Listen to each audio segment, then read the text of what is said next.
世伯係喺1個星期之前接到個電話出咗去，就失咗蹤。咁你知唔知邊個打咗俾佢？係男抑或係女？唔知啊。咁佢有冇咩仇家？或者最近有冇同人嗌霎？甚至乎係啲男女關係啊？冇啊，爹哋同人都冇乜拗撬，就算係發脾氣，都係飲大2杯之後。不過自從佢戒咗酒，脾氣都好咗好多啦。上晝你急急腳咁離開，就去咗交贖金。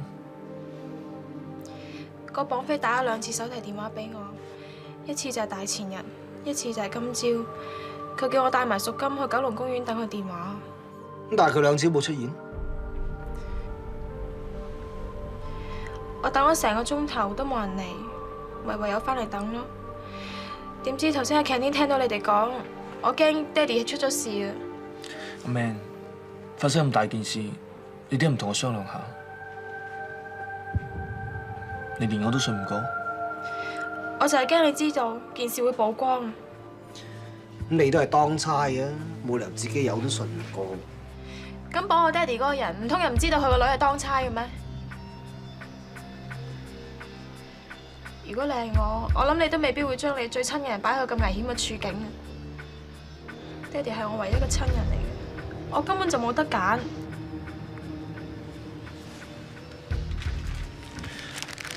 阿 Man， 你而家呢個打火機係咪世伯嘅？唔係爹哋嘅。咁有冇印象屬於邊個嘅咧？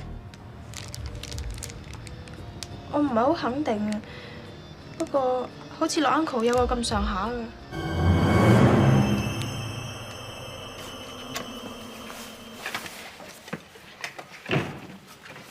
陸太，份驗屍報告出咗，證實嗰個唔係陸先生。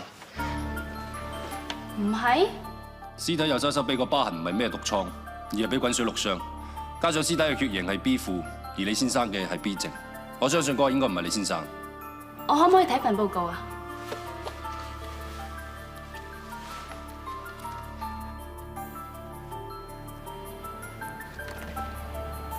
真係唔係阿 Ben。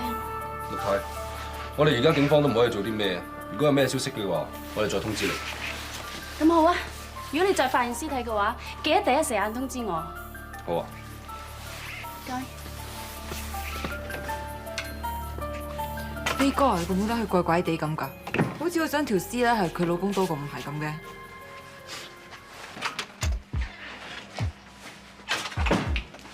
驗屍報告出咗，死者係俾硬物刺穿心臟而死，死咗1個禮拜。死者嘅血型係 B negative。爹哋嘅血型都係 B negative 㗎。雖然呢種血型好少有，但我哋唔能夠單憑血型相同就證明條屍係世伯嘅。其實喺爹哋失蹤嘅第3日，我已經收到佢隻手指尾。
喺屋企等個綁匪聯絡我咯。佢打我手提電話約過我出嚟2次，但係從來都冇出現過。你話綁匪2次都打你手提電話，如果我冇估錯嘅話，把聲應該經過處理，你都應該認唔出。佢2次冇出現，就係想睇你有冇報警，有冇我哋警方埋伏。條屍應該死咗1個禮拜，我諗佢哋一綁架就即刻撕票埋屍。只不過呢幾日嘅連場大雨，所以將條屍沖落大坑渠嗰度。條屍都曝咗光啦，照計綁匪應該唔會再有進一步嘅行動。但係嗰個如果唔係你爹哋嘅話，啲綁匪應該會再揾你。阿明，我哋會喺你屋企同你手提電話度安裝偷聽器，萬一綁匪聯絡你，我哋再行動。係咯，條屍未必係文恩豪嘅，你放心啦。首先，我哋要掃埋西北指紋翻去化驗，咁我哋就知道呢隻尾指係咪真係屬於西北。文生唔係真係出咗事嘛？我哋只係初步懷疑。你跟文生幾耐？10幾年啦。初初咧，文生對我哋好好噶，不過唔知點解近嚟佢啲脾氣咧差咗好多啊，尤其是對住樂生啊，唔係黑口黑面咧就同佢嗌大交喎。我見過幾次咧，佢哋喺 office 度閂埋房門，嗌得好犀利啊！佢哋為咩事嘈？咁又唔怪得文生嘅，佢原本咧有50%公司股份嘅，不過呢10年咧俾阿樂生吞併咗，而家咧佢得返唔夠10%。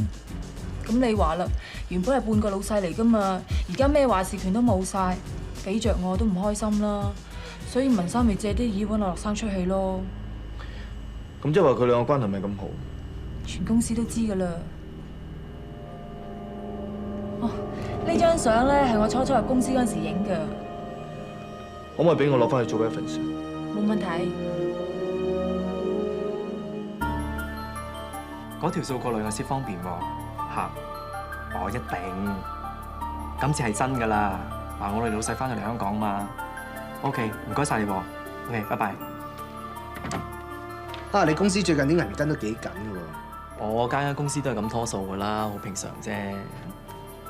喂咧，你兩個老細關係好唔好㗎？梗係唔係幾好啦。文生從來唔理呢間公司啲嘢嘅，所有嘢都係樂生自己親力親為嘅。最近傾緊呢個代理權咧，都係樂生自己一手一腳搞嘅啫。咁你意思即係文生對間公司闊佬懶理喎？老細嘅壞話我唔想講咁多啦，只不過以事論事咧，一個就好積極搞好呢間公司，另一個話知你咁啦。呢幾年我哋公司唔掂，成行都知㗎啦。不過我諗住今次可以攞到個意大利牌子翻嚟做代理，有得翻身咯。咁近排你有冇發覺兩個老細有咩特別㗎？冇咩啊！啊，不過出邊成日人傳喺澳門見到我老細。邊一個老細？樂生咯，佢成日拎啲澳門嘅杏仁餅翻嚟派俾我哋食嘅。咁會唔會做嘢辛苦，行開下散下心啫？睇落又唔似啊！而且覺得澳門有咩做啫？你認為嗰條屍真係文國泰？我哋初步懷疑啫。早排文國泰個女上嚟問你借個錢，你好似冇借俾佢係咪？老實講啊，我有心無力，根本冇咁多錢，我幫佢唔到。阿樂生，可唔可以形容一下你同文國泰嘅關係？我哋相識咗10幾年，喺生意上邊合作嘅伙伴。咁你哋嘅合作情形係點？業務上面嘅嘢我唔想講咁多，始終都係商業秘密。咁點解上一次你哋打交打到醫院？係佢飲醉酒啫。咁即係話你兩個關係唔係咁好。喺個角度嚟講，我哋始終都係朋友。咁你幾時喺意大利翻去香港？上個星期6。咁翻嚟之後有冇見過文國泰？冇啊！我星期一翻工已經見佢唔到啦，佢已經好少翻公司啦。樂建業上個禮拜先翻香港，第2日文國泰失蹤，有冇咁巧啊？可惜未有準確嘅死亡時間。如果唔係，就可以查到樂建業有冇不在場證據。啊，山哥啊，點解頭先唔問佢關於打火機嘅事咧？而家問佢只要打草驚蛇，嗱，就算打火機係佢，佢都好多理由可以解釋得到。佢可以話之前見咗個打火機，亦都可以話之前文國泰借咗佢嚟用。先攞個打火機去驗指紋，再睇下有冇其他疑點指向佢，到時睇佢點解。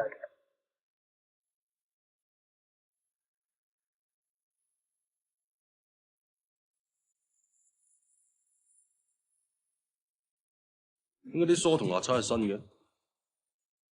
自從今次喺退休翻鄉下之後，都好耐冇執過屋啦。我咪趁上星期日休息，咪大掃除咯，連啲梳同埋牙刷都換過晒。點知爹哋就冇再翻過嚟。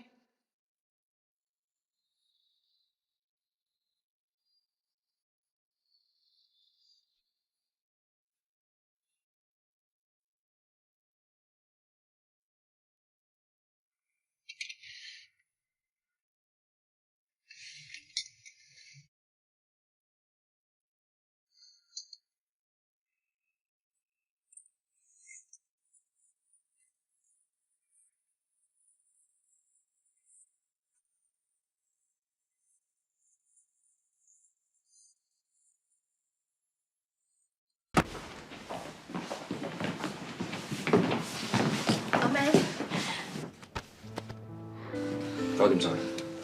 你翻去先。首先係江 Sir。冇事啦。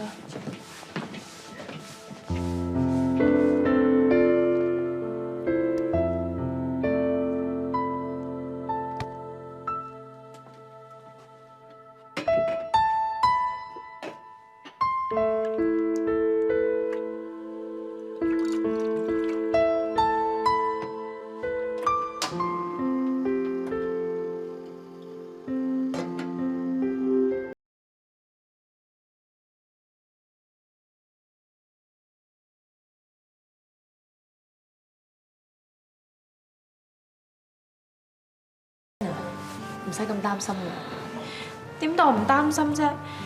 爹哋係我唯一嘅親人嚟噶嘛。而家條屍都笪啦，同埋血型都相同，我真係好驚啊！嗰個可能唔係 Uncle 嚟咧。阿 Man，有冇熱鮮奶先？我加糖。唔該。阿 Man 啊，不如我今日留低陪你啊？唔使啦。我唔放心你一個啊，睇下你嘅面色咁差，呢幾晚一定冇覺好瞓。食幾粒安眠藥咪瞓得着咯。唔好食安眠藥啦，我留低陪你咪得咯。你可唔可以俾我一個人靜下啫 Man， 你冇事啊嘛 ？Sorry 啊，我呢排心情唔係幾好，好掹陣啊。唔緊要，我哋明㗎。如果今晚有乜嘢嘅，打電話俾我。應承我，唔好亂諗嘢，早啲休息。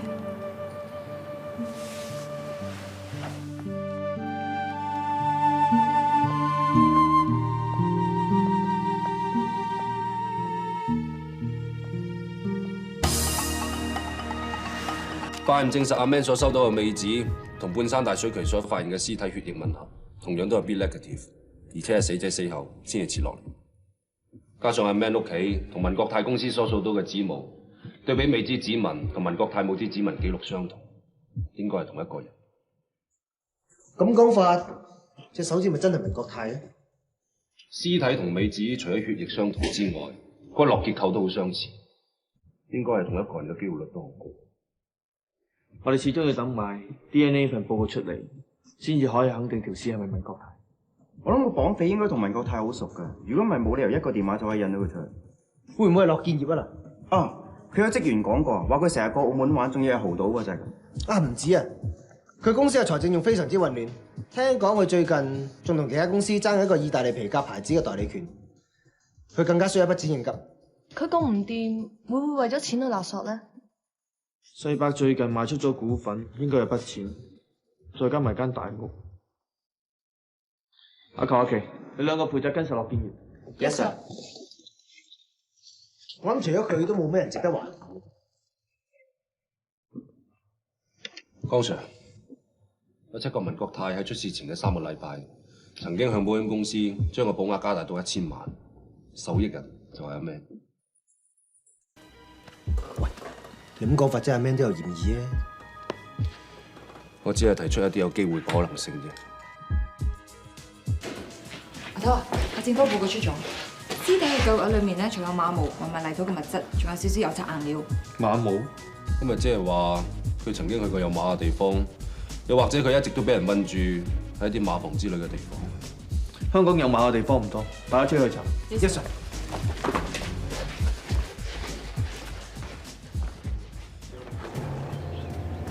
有冇見過佢？冇喎，Sir。唔該。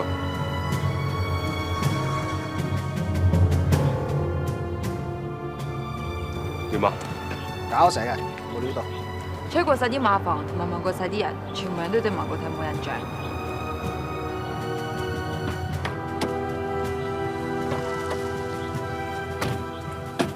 喂，咪早2日上嚟差館揾你老公嗰個？哇！點解變得咁快啊？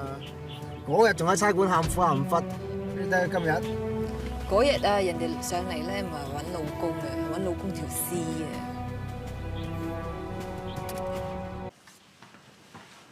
邱 Sir， 高 Sir。哇！咩風咁好吹？你係 B 隊人過嚟啊？冇，我係查緊堆填區嘅一單兇殺案，有啲料可能你哋有用啫嘛。咩料啊？死者叫陸志宏，英文名叫做阿 Ben， 係間出入口公司嘅老闆。佢老婆 Teresa 喺上個星期已經嚟報警，話佢老公失蹤。Teresa 同阿 Ben 嘅名咁熟嘅？係上次靈師嗰個女人咯。哦，卒之俾佢望到佢老公香咗啦。啊，我記得我上次去馬房嗰時候，我見到佢同我馬夫嘅態度好親熱。係，個馬夫叫 Simon。最奇怪嘅就係當 Teresa 知道佢老公嘅死訊之後，佢反而覺得好開心。所以我哋懷疑 Simon 同埋 Teresa 兩個候住阿 Ben 嘅巨額保險金將佢殺死。但喺案發嘅時間，佢兩個都有不在場證據，所以單 case 到而家都未有咩進展。咁同我哋單 case 有咩關聯？我哋入去 Simon 間屋度搜過，雖然揾唔到咩線索，但係指紋部嘅同事揾到一啲不知名而又有疤痕嘅指紋。佢哋認為同你哋單 case 所揾到嗰隻美指嘅指紋上面嘅疤痕有啲類似，所以張 Sir 叫我 pass 資料過嚟，睇下你哋有冇用。唔該晒，同阿張 Sir 講一聲 thank you。知道。江 Sir。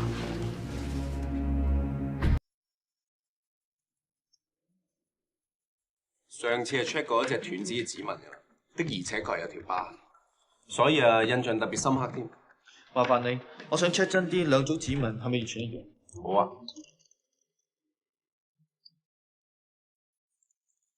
下邊咧就係嗰隻斷指嘅指紋，上面咧就係 B 隊掃翻嚟嘅指紋。咁點解淨係掃到無名指同埋尾指嘅指紋嘅？因為咧另外嗰幾隻手指係揩到啲漆油，所以套取唔到啲清晰嘅指紋。啲指紋完全吻合。我哋喺Simon屋企揾到文國泰嘅指模，咁證明佢去過Simon度啦。咁點解Simon話唔識得文國泰咧？佢兩個到底有咩關係？如果文國泰真係去過Simon宿舍度，點解冇人有印象咧？會唔會係Simon綁架咗文國泰之後，偷偷地藏身喺宿舍裏邊，咁所以冇人見過佢？亦都解釋到點解文國泰嘅指模喺Simon宿舍裏面出現。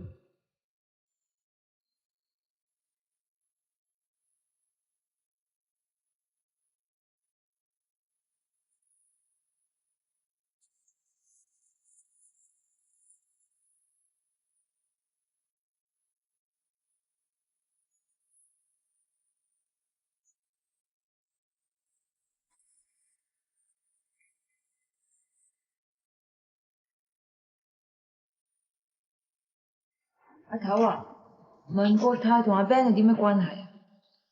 文國泰同阿 Ben 嘅公司喺同一棟商業大廈度，呢4個人中間一定有啲嘢相連。阿仁，去請Simon翻嚟。係。